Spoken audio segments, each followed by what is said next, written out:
धनुजात्रार सबुठु आकर्षणीय चरित्र से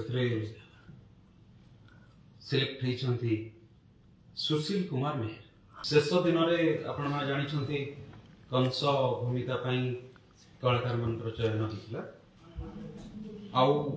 आज तार फलाफल आम पाई जाइछु 11 गोटी विभिन्न चरित्र धनुजात्रार विभिन्न चरित्र आज समस्त कलाकार मानकर मनोनीत कलाकार मानकर आम चयन कर।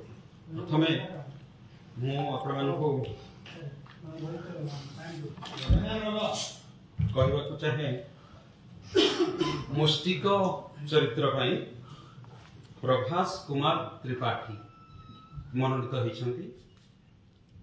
सेमती चाणूर हिमांशु साहू, उग्रसेन आर्त्रताण महापात्र, नारद कामराज भोई, वसुदेव मनोज कुमार साहू, देवकी चरित्र मुग्धा दास, अक्रूर चरित्र जगन्नाथ साहू, सार्तकी जगबंधु महालिंग, सेनापति हेमंत प्रधान जे कि अंबाभनार हेमंत प्रधान 2 जन थे से आम ठिकाना कहीदे हेमंत प्रधान अंबाभना सेनापति, महामंत्री गुलाब चंद्र दास एवं महाराज कंस धनुजात्रार सबुठु आकर्षणीय चरित्र से